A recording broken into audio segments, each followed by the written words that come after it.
A metagame is defined as a game beyond the game and actually has two different branch concepts. The first refers to more casual, meaningful interactions between players outside of the core game experience, like when playing Magic the Gathering or Dungeons and Dragons. But the branch most people think of when hearing the word metagame today comes from competitive games and refers to the most popular, precise, and optimal ways to play a game for an advantage. And even if you haven't consciously thought about the metagame of a game you've been playing, you've probably been following it in one way or another. In League of Legends, you send one person top, one jungle, one mid, and two bot. There is technically nothing in the game that forces you and your teammates to go to these positions. You could run around the map wherever you want, but your chances of winning would plummet pretty dramatically. So players all understand that following these guidelines give them and their team the best chance of winning. It's sort of just the way it is. It is the meta. And on top of this, some characters are better than others. So using the current version's strongest characters will inherently give you another advantage over the other team, plain and simple. That is the metagame. Or let's take a hard pivot to one of my favorite games of all time,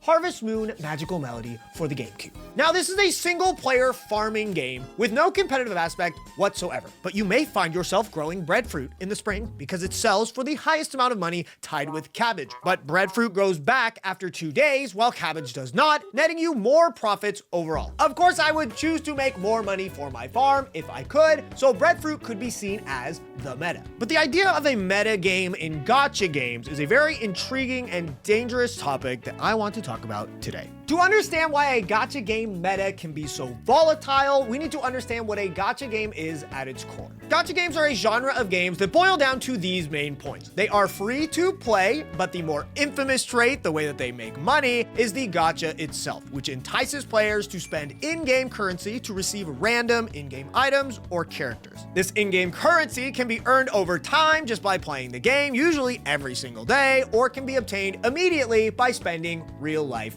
money. While I'll be touching on multiple gacha games in this video, one of my main focuses is going to be on Hoyoverse style gacha games like Genshin Impact. If you're new to the channel, I make content on Hoyoverse games, as of late, mostly Genshin Impact. So for better or for worse, I'd like to consider myself an expert on these topics.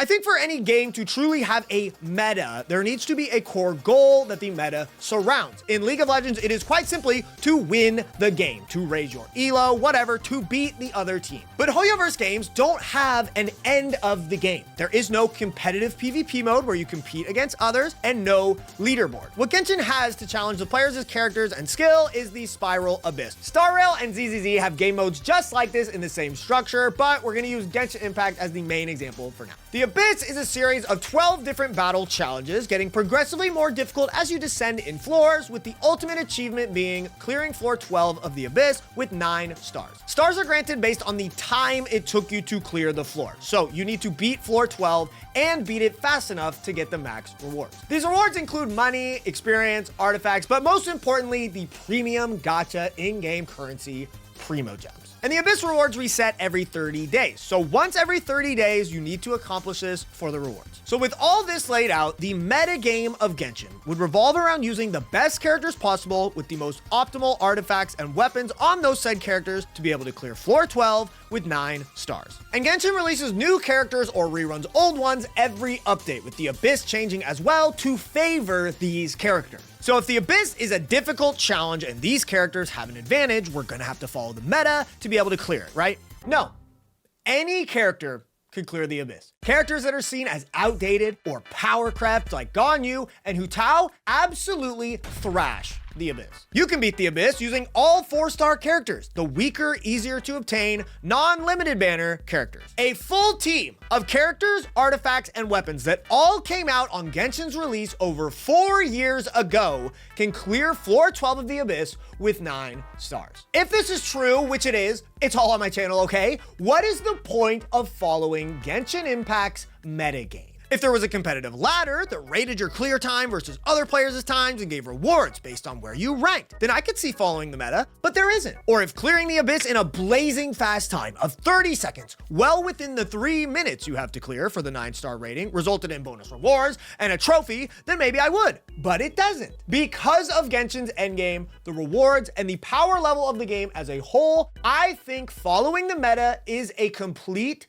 waste of time. In gacha games, all these different characters and weapons that may be the best right now are not right at your fingertips. You need to go out of your way to pull them with your resources you've been saving up or spend money. Gachas employ a lot of strategies to take advantage of you, like FOMO, fear of missing out. Characters are only available for a limited time, and if they're the best, I've got to get them now. Price anchoring, like bonuses you'll get for spending more or easing you in with the $5 welcome move. And the pity system, meaning you are guaranteed to get that character you want if and only if you spend enough of the in-game currency. The reason I am so adamant and passionate about not following a gacha games meta to a T is because once you start spending your premium in-game currency on whatever the best thing is at the time and not what you want to actually spend it on, you have lost and the game has won. All right, this is getting a little bit heavy, so let's take it a step back, okay? I'm gonna say I really like gacha games, all right? I wouldn't dedicate my entire channel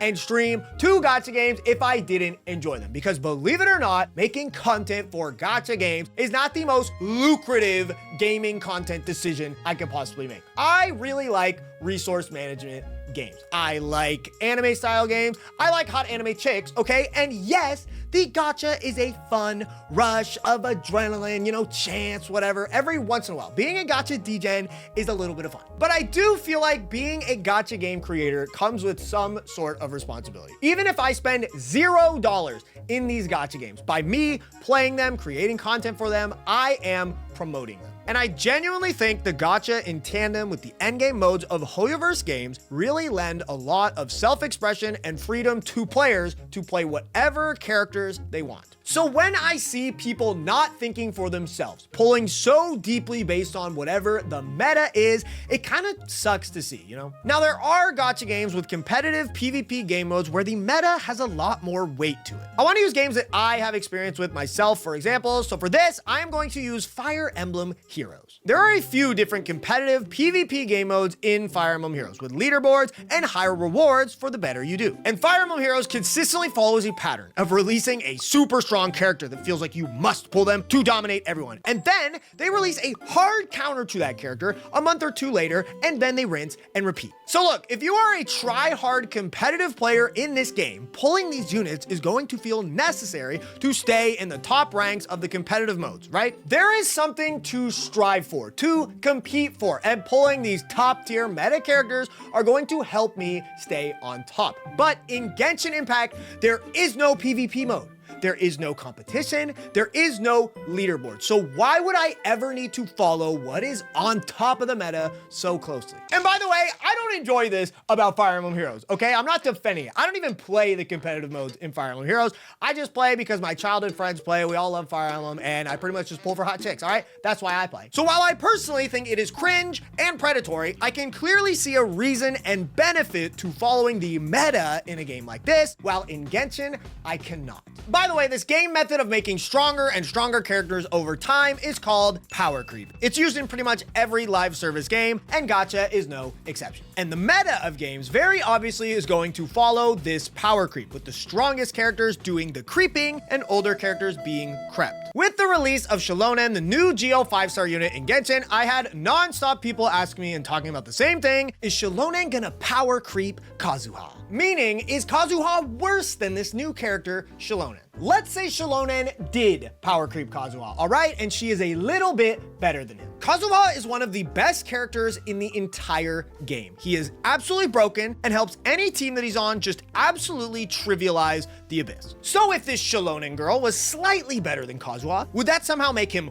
worse? No. He is just as strong as he always has been. And like I mentioned before, you can beat the abyss with 4 stars only, old characters only, and easily, in fact. So why would power creep in Genshin Impact matter? The truth is, it doesn't. If Arlecchino can clear the abyss in 45 seconds, while Hu Tao, another pyro DPS, clears it in 55 seconds, it doesn't matter. Those times get you the same rewards. They are both given a 9-star rating. So yes, while power creep does exist in Genshin Impact, caring about it and honing in on it as a point of reference for which characters to pull or not is just another trap mindset of pulling for meta and not what you actually want. Power creep has been proven time and time again to not end up mattering in Genshin Impact at all. And of course, there is an elephant of sorts in the room that we need to talk about. I keep talking about doing what the player wants, doing what will make you have fun and not doing what the game wants you to do. But what if using the strongest, most optimal characters and clearing the game as fast as possible every single time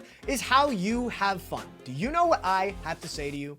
Homie, glad you are having a good time. There is seriously nothing wrong with that. If you know that's what you want and how you want to play the game, that is cool. I am not an anti-meta player. I like to create these really hard challenges for myself, like trying to beat Genshin Impact in 3 weeks or trying to beat the Abyss with only 4 stars. And in these challenges, I am using the best 4-star characters with the best weapons I have for them. Or in the 3-week challenge, I used what I thought were the best possible options available to me, aka following the meta of these characters and builds. I am not an advocate of using suboptimal bad stuff in opposition of the stinky, stupid meta, okay? I am an advocate of helping people play these games in the most fun and enjoyable way for them. So yes, if the meta is what you enjoy, this doesn't super pertain to you, and you know what you want and what you have fun doing. But there are tons of players out there whose goals are not as clear-cut. Players who ask streamers or their friends for advice on who to pull for since they want multiple points of view before they decide. Or players that are influenced by what they hear online on how those characters are really strong or these characters are really fun. But more often than not, I think players regret pulling for characters they heard were really strong over a character they just really like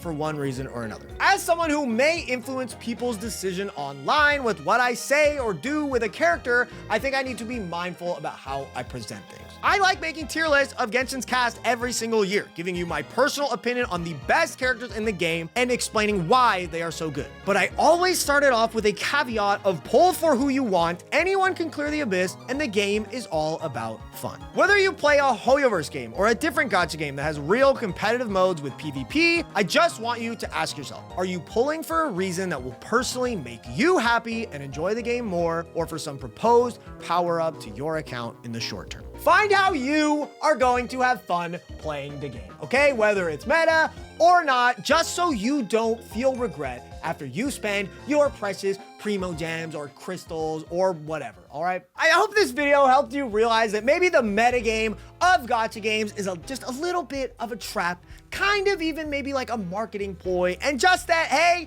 think about what you really want to do, my dudes. I just want you guys to have fun. I just want to be in a happy gacha world with all of y'all. Okay, so hey, thank you guys for watching the channel. I appreciate the living crap out of you guys. Drop a sub, all right? I make amazing Genshin Impact videos. I will tell you the best Genshin Impact videos I've heard. For real though, drop a sub. I would appreciate it a lot. And I want to give a huge shout outs to the patrons. We got Zik, we got Melon, we got Gus, we've got Fox, we've got Rats. I appreciate everybody over on Patreon, okay? Thank you guys for supporting me, helping me make content and doing dumb stuff like this, all right? Have a great day, and I will see you guys later. Peace, everybody.